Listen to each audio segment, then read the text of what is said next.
All right, buckle up, everybody, because today we are diving deep into Quant, or as you might know it, QNT.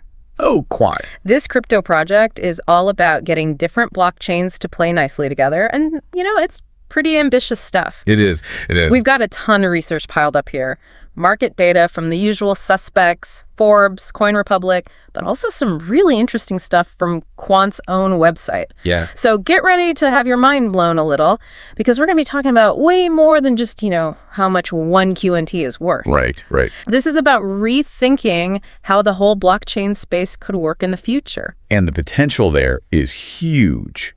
We're not just talking about connecting a few blockchains here and there. Yeah. Quant is aiming for universal compatibility. Whoa. Public, private, you name it. It's they want to be the glue that holds the whole internet of blockchains together. Okay, you've definitely got my attention. Mm-hmm. But before we get too far ahead of ourselves, maybe we should take a step back. Could you break down the basics? Yeah. What exactly is Quant for someone who's, maybe hearing about it for the first time? So at its core, Quant is all about their Overledger operating system. That's the heart of it. Yeah. And then you've got QNT, which is the token that makes it all run. And that's built on Ethereum. Yeah, exactly. It's an Ethereum token. Gotcha. Okay, so when we're looking at the price of QNT, which, by the way, Forbes has at 103.78. As of right now, we're talking about this specific token. Exactly. Interesting. It's had a little jump in the last 24 hours, but overall, it's down over 10% for the week. Yeah. What do you think about those moves? Well, the thing is, crypto is super volatile, right? Always. Especially when you're looking at altcoins like QNT. Yeah. I mean, these short-term swings, they can be anything overall market mood, some news about regulation, who knows? Right. But one thing that caught my eye in CoinRepublic's analysis was how they highlight those key support levels. They point out one right around $102.43. So are those indicators to watch for where the price might go next? Yeah, kinda. They can give you a hint of potential trends, but it's not the whole picture. We need to look beyond just the price action. Okay, I'm with you. So what else is there? Well, for me, the real story is Quant's mission. Yeah. They want to be the foundation of digital finance. That's a big goal. It is. And to get there, they need to figure out how to connect all these different blockchain languages. That's a great way to put it. Yeah. So it's right now, each blockchain project is its own little island, unable to talk to the others. Totally. And Quant's building the bridges between them. And that's what they mean by interoperability, right? There you go. Think about it. Yeah. Right now, if you want to use a decentralized app or move assets between different blockchains, Yeah. it's a mess. Yeah. It's complicated. It's expensive. Not to mention confusing. Exactly. Quant's trying to simplify all that. They want to build this universal platform that can translate between any blockchain. So in the future, I could seamlessly move, say, Bitcoin to Ethereum without jumping through a million hoops. You got it. Data, value, whatever you want to move between chains, it'll all be smooth sailing.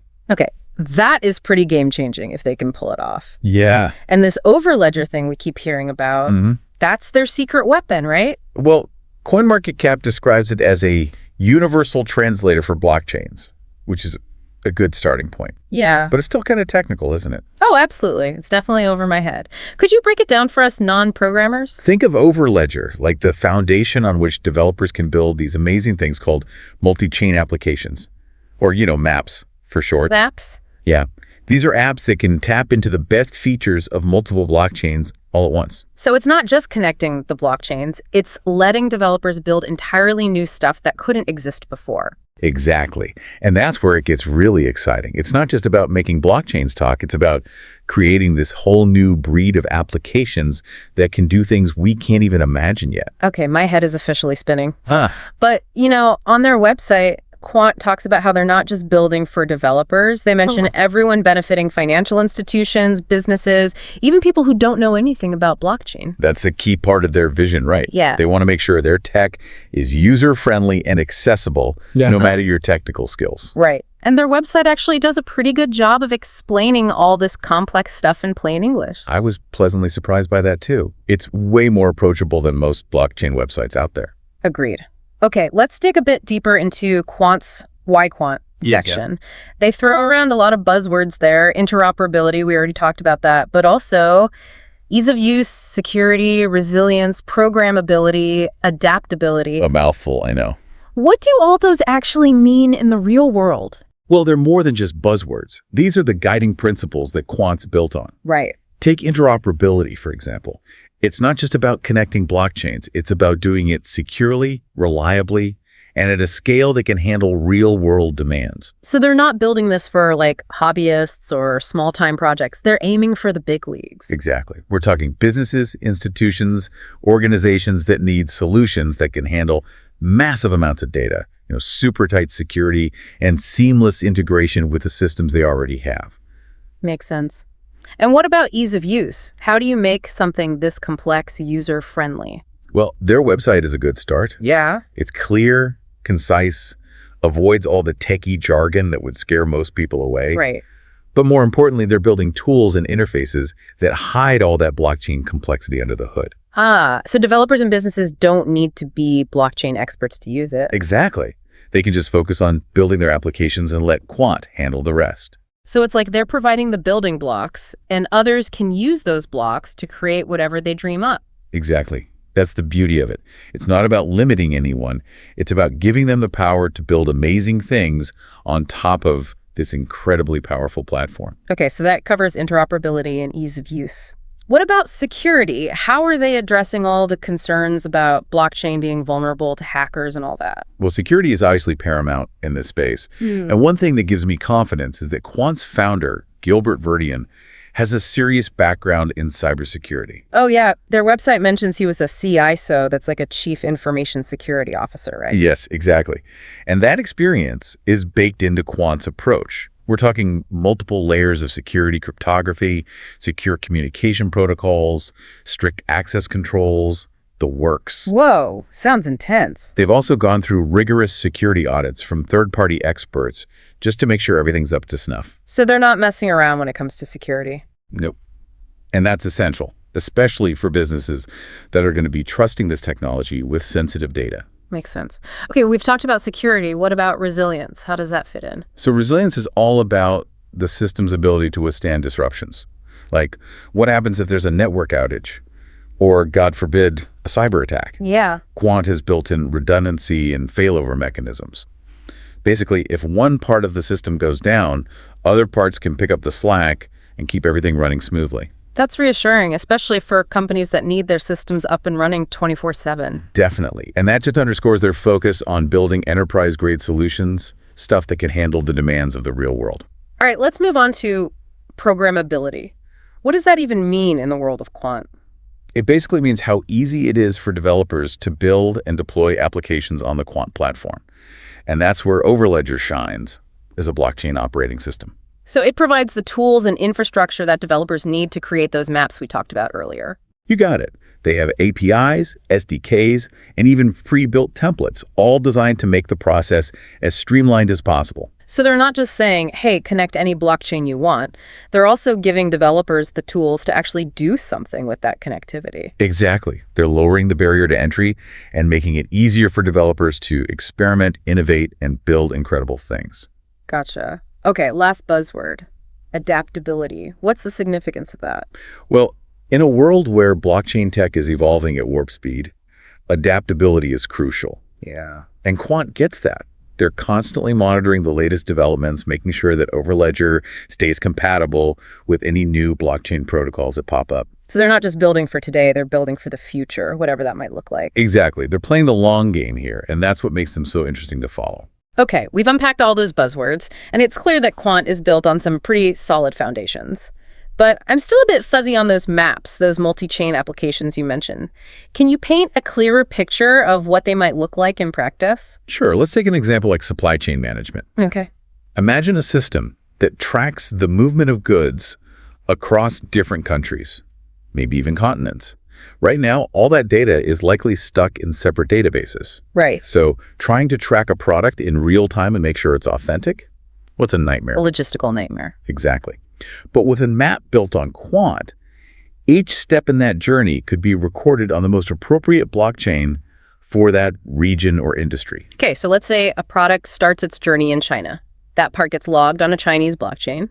then it ships to Europe, and that leg is tracked on a European blockchain. Right. And Quant's Overledger is the bridge, making sure those blockchains can communicate seamlessly. Exactly. And because we're talking about blockchain, all that data is immutable and tamper-proof. So you can track the product from start to finish, knowing for sure that it's the real deal and hasn't been messed with along the way. Precisely. It brings a level of transparency and accountability that's just not possible with the old way of doing things. That is incredible. And you're saying this is just one example, that maps could potentially revolutionize all sorts of industries. Oh, absolutely. The possibilities are mind-boggling. Decentralized finance, healthcare, even voting systems, all could be reimagined with maps. Okay, my mind is officially blown. Huh. But before we get lost in a sea of mapped possibilities, let's talk about the team behind Quant. We've already mentioned Gilbert Verdian and his cybersecurity background. Yeah. But CoinMarketCap also mentions Dr. Paulo Tasca as a co-founder. Right. Who is he and what does he bring to the table? Dr. Tasca is a digital economist, a real expert in blockchain tech and its implications. So he's got the big picture view. You could say that. He's been advising institutions and governments on blockchain strategy for years. So he knows how to navigate the intersection of tech, finance, and policy. Exactly. And when you combine his expertise with Verdian's technical know-how, it's a pretty formidable team. It is. And I'm noticing a pattern here. Both Verdian's security background and Tasca's experience bridging blockchain and traditional finance, it all seems to align with Quant's mission. Oh, absolutely. They're not just building cool technology for the sake of it. They're trying to solve real-world problems and make the whole financial system better. And more inclusive, too. On their website, they emphasize how Overledger is designed to work with the systems we already have, not replace them entirely. So they're not trying to tear down the whole financial system. They're trying to make it more efficient and accessible for everyone. Exactly. And I think that's what sets them apart from a lot of the other blockchain projects out there. They're not just focused on disruption. They're focused on creating something that can actually benefit the world. Okay, so we've covered a lot of ground already. What Quant is, the potential of those maps, the team behind it all. Yeah, it's been a whirlwind. Maybe we should do a quick recap just to make sure we're all on the same page. Sounds good to me. All right, so what are the key takeaways from this first part of our deep dive into Quant? Well, I think the most important takeaway is that Quant is not just another cryptocurrency. Yay. It's a platform that's aiming to solve one of the biggest problems in the blockchain space. Getting all those different blockchains to play nicely together. Right. It's about creating that seamless flow of data and value between all these different blockchain islands. Exactly. And their weapon of choice is Overledger, their blockchain operating system. It acts like this universal translator, enabling developers to build those mind-blowing multi-chain applications we talked about, the maps. And those maps have the potential to completely change how we think about everything from supply chain management to healthcare to finance. Absolutely.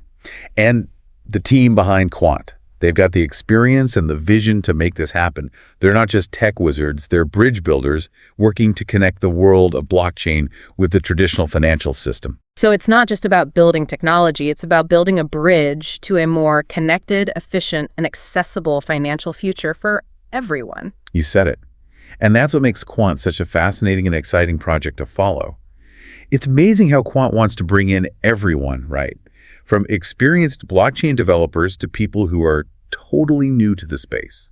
Yeah, that really impressed me too. It seems like they're genuinely trying to make this technology something anyone can use, not just a select group of tech experts. Exactly. And that's reflected in their website too, which is so user-friendly compared to some of the other sites out there that are full of jargon and technical terms. It's true. Okay, so we've talked about Quant's mission to make blockchain more connected and accessible, but how will that actually benefit people in their everyday lives? Like, how would it impact my personal finances, for example? Well, think about how spread out our digital lives are right now. You probably have assets scattered across tons of different platforms and blockchains. Everything from cryptocurrency exchanges to those loyalty programs you use at stores to digital collectibles. It's true. It's all over the place. Right. Quant wants to create a future where all these things are connected seamlessly. So instead of having a separate app and wallet for every single thing, I could manage it all in one place. Exactly. Imagine having one universal wallet that lets you access and manage all your assets from any blockchain, all within a secure environment. That would be a game changer for sure, especially as we do more and more in the digital economy. I think so too. And it's not just limited to personal finance either. This interconnectedness could completely revolutionize all kinds of industries. Like what? Well, imagine a world where healthcare records could be shared securely between different providers, regardless of what systems they use. Or think about supply chains being tracked transparently from the moment a product is made to when it reaches the customer. Those are some really compelling examples. It sounds like Quant's technology could help make everything more efficient, more transparent, and more secure. Exactly. It's all about creating a better digital future for everyone. But let's get back to Overledger for a second. We've talked about it as a blockchain operating system, but what does that really mean? What's going on under the hood? Yeah, I'd love to get a little more technical if you can break it down for us non-programmers. Sure. One of the key things about Overledger is what's called a multi-DLT gateway. You can think of it like a universal adapter that can connect to any type of blockchain. So like how you can use one charger for all your different devices. That's a great analogy. Yeah. This gateway allows Overledger to talk to all these different blockchains without needing to be specifically built for any one of them. It acts like a neutral translator, converting messages and data between all these different systems. So developers don't have to create a separate integration for every single blockchain they want to work with. Exactly. They can just use Overledger, and it handles all the complexity in the background. And this brings us to another cool concept called composability. Composability. It means that Overledger allows developers to take the best features from different blockchains and combine them to create new applications. It's like having a Lego set where you can mix and match pieces from different sets to build something totally new and unique. I love that analogy. So it's like they're giving developers a toolbox to build whatever they can imagine. Precisely. And that's what makes Overledger so powerful. It opens up a whole new world of possibilities for building applications that just couldn't exist before. Okay, so we have the multi-DLT gateway and composability. What other technical features make Overledger special? Another key aspect is their treasury system. This is a secure, standardized way for businesses to manage their digital assets. Instead of each business having to come up with their own complicated security protocols, they could just use Quant's treasury system, which is built specifically for the blockchain world. So it's like a super secure vault where businesses can store and manage all their cryptocurrency and digital tokens. You got it. And it's designed to meet the strict security requirements of financial institutions and large companies. It even has features like multi-signature transactions, where multiple people need to approve a transaction before it can go through, which adds an extra layer of security.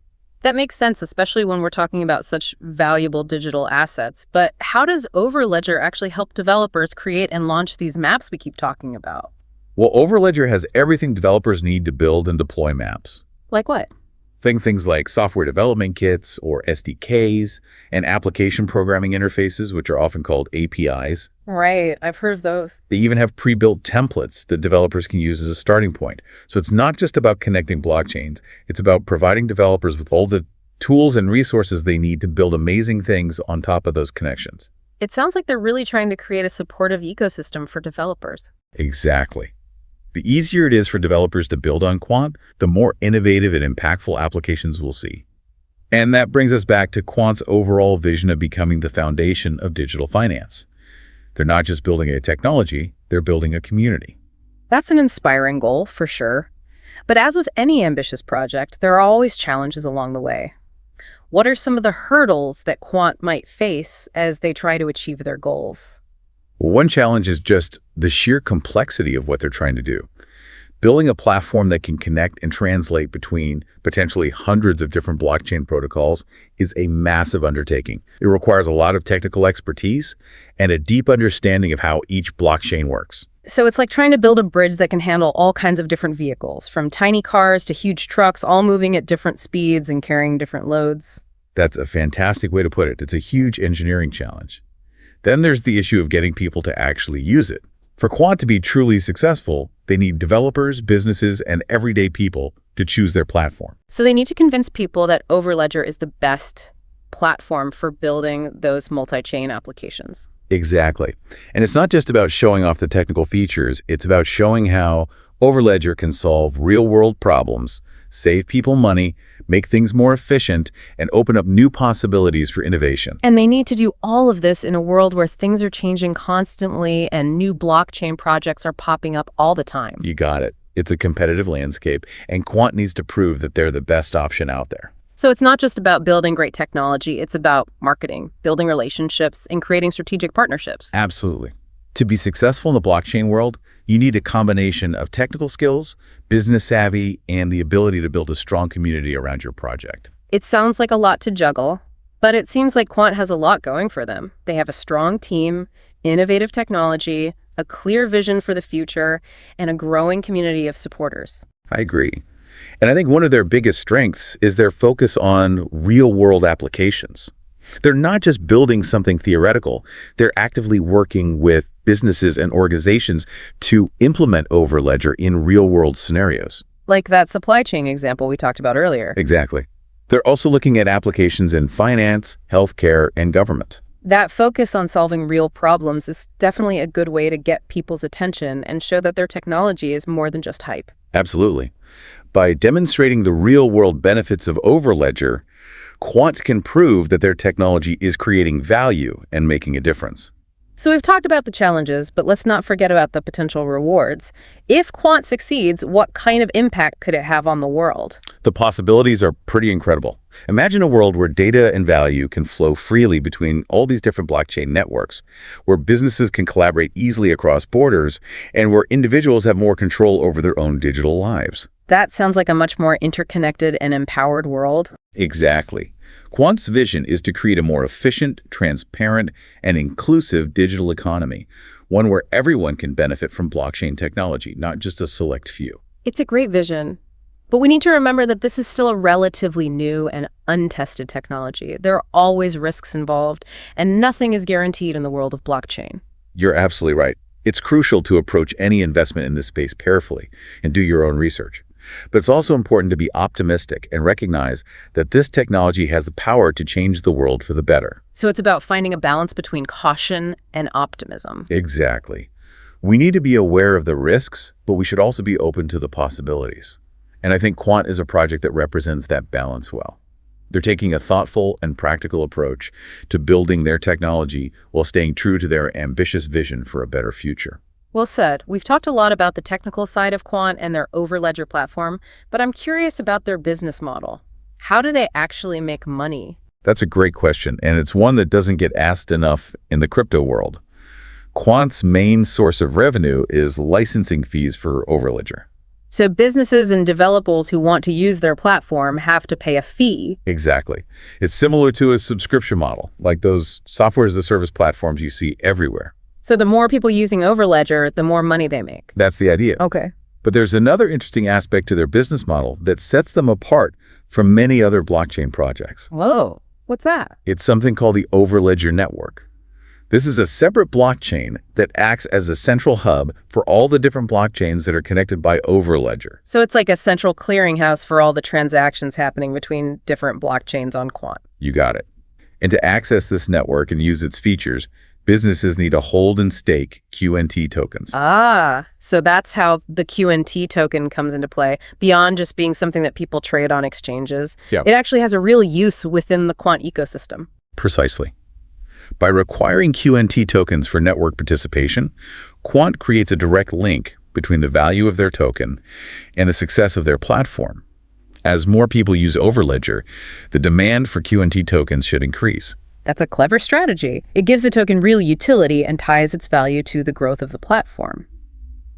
But what about the bigger picture? Are there other companies out there doing similar things to Quant in the interoperability space? Yes, there are definitely other projects working on interoperability solutions, and it's becoming a more competitive space. So who are some of Quant's main competitors, and what are the key differences between their approaches? One major competitor is Polkadot.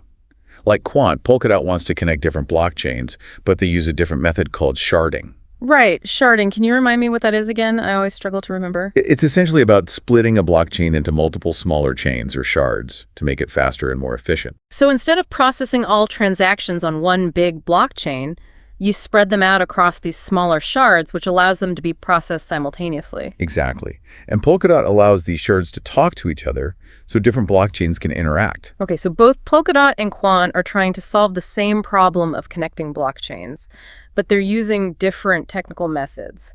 What are some of the other key differences between them? Well, one big difference is their target audience. Yeah. Polkadot is more focused on building a platform for decentralized applications, what people call dApps, Okay. while Quant is more focused on providing solutions for businesses and institutions. So Polkadot is more for the crypto community, and Quant is more for real-world businesses looking to use blockchain technology. That's a good way to put it. Yeah. Another difference is how they handle governance. Polkadot has a more complex system with lots of different stakeholders involved, while Quant takes a more centralized approach. So it's a classic trade-off between decentralization and efficiency. Exactly. And it's a debate that's happening all across the blockchain world. There's no single right answer. It depends on what each project is trying to achieve. Makes sense. Okay, so Polkadot is one competitor. Who else is out there? Another big player is Cosmos. Cosmos is a bit different. It's more like a network of independent blockchains that can communicate with each other using a special protocol called IBC, which stands for Inter-Blockchain Communication. So instead of having one central platform like Quant or Polkadot, Cosmos is more like a bunch of interconnected blockchains that can all talk to each other. Exactly. Each blockchain in the Cosmos network is independent and can govern itself, but they can also share data and work together using this IBC protocol. That's a really interesting approach. So it's more about collaboration and interoperability between equals, rather than relying on a central authority. You got it. And this approach comes with its own pros and cons, just like any other method. Okay, so we've got Polkadot with its sharding, Cosmos with its network of interconnected blockchains, and Quant with their Overledger platform. It sounds like the world of blockchain interoperability is getting pretty crowded with lots of different projects all competing with each other. It definitely is. And it'll be interesting to see how this space develops over the next few years. So what do you think will determine which of these projects ultimately succeeds? Well, as we talked about earlier, getting people to use the technology is crucial.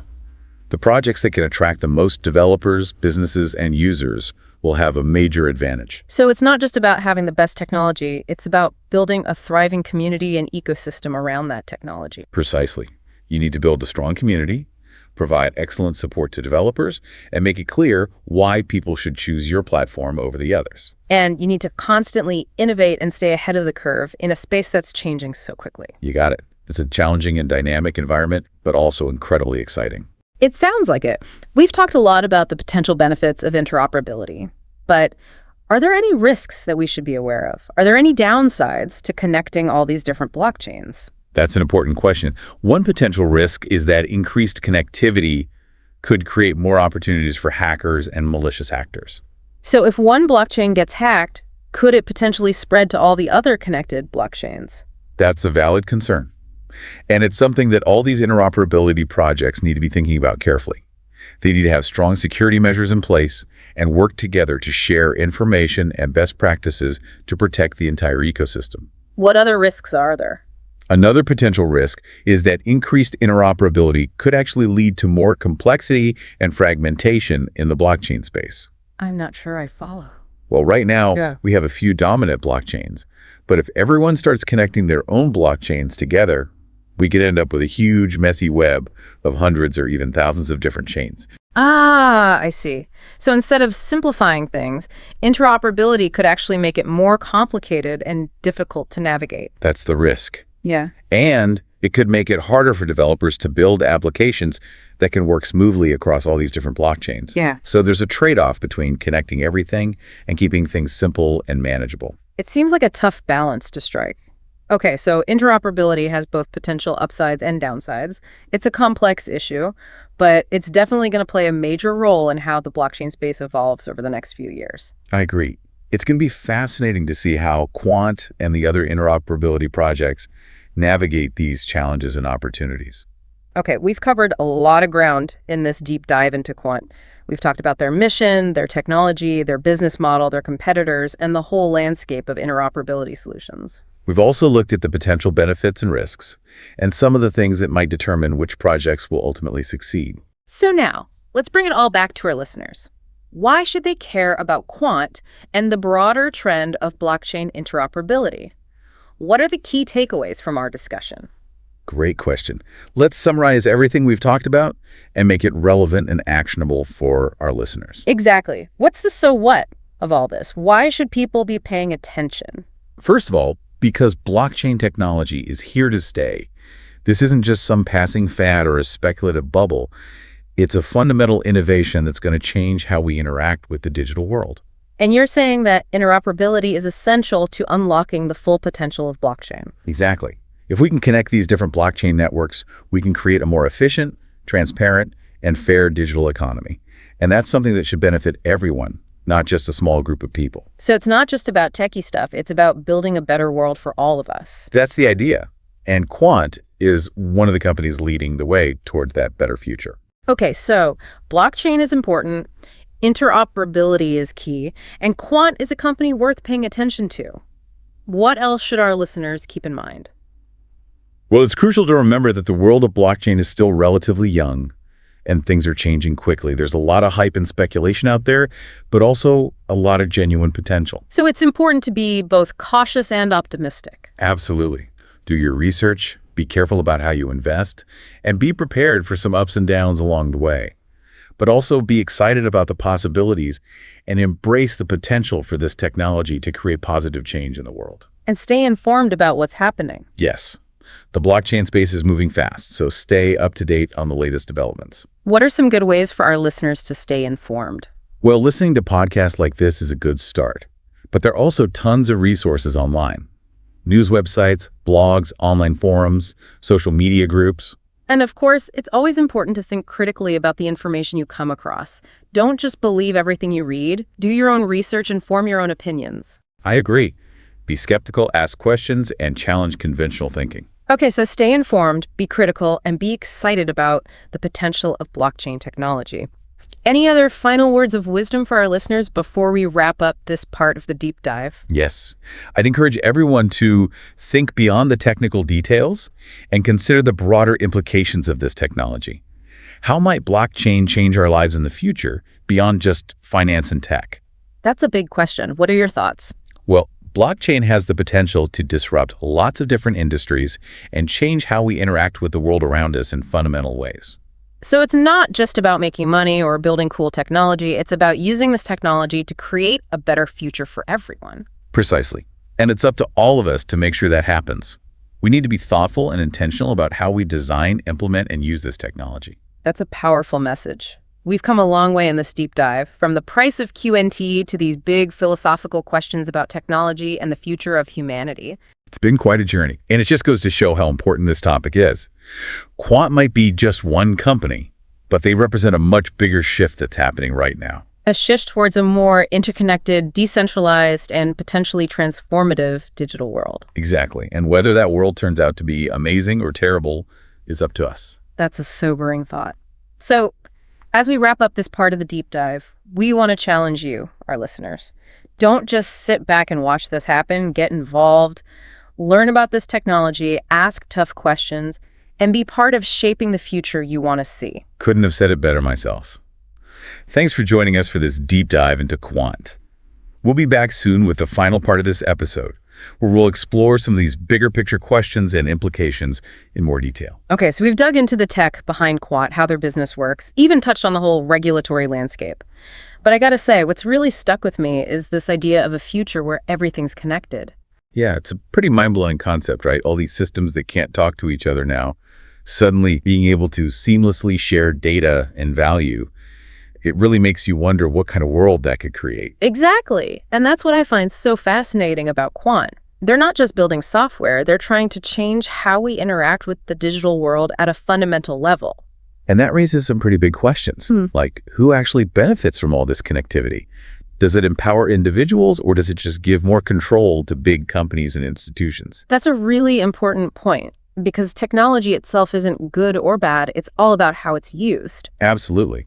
And with something as potentially transformative as blockchain, we need to be thinking about these things now, before these systems become so deeply embedded that it's hard to change course. So let's say Quant's vision for interoperability does become reality. What are some of the potential downsides we should be watching out for? Well, one concern is the concentration of power. If a single platform like Overledger becomes the way to connect all these blockchains, it could create a new kind of central authority in a space that's supposed to be decentralized. It's kind of ironic, isn't it? We're trying to build a more decentralized world, but the very tools we're using could end up centralizing things even more. It's a tricky situation, and I don't think there are easy answers. It just highlights how important it is to have open discussions and collaboration, not just among tech people, but also policymakers, ethicists, and regular people. Because at the end of the day, technology should be serving humanity, not the other way around. Exactly, and that brings us back to the idea of individual empowerment. Does Quant's technology actually give people more control over their data and their digital lives? Or does it just shift control from one group to another? That's where things like user interfaces and digital literacy become so important. It's not enough to just build the technology. We need to make sure people understand how to use it in a way that benefits them. Couldn't agree more. And that's not just a challenge for Quant, it's a challenge for the whole blockchain space. We need to get past the hype and the technical jargon and make this technology accessible to everyone. Otherwise, it just becomes another tool that reinforces existing power structures instead of challenging them. Exactly. And that would be a huge missed opportunity. Blockchain technology has the potential to create a more equitable and just world, but only if we're really intentional about how we design and use it. That's where the idea of individual responsibility comes in, right? It's not enough to just passively consume technology. We need to actively participate in shaping its development and its impact on society. I love that. That's a call to action for all of us. Yeah. To stay informed, to ask critical questions, to hold companies accountable, and to advocate for a future where technology serves the common good. Well said. We started by talking about the price of QNT, and now we're having these big philosophical discussions about the role of technology in our lives. It's been quite the journey.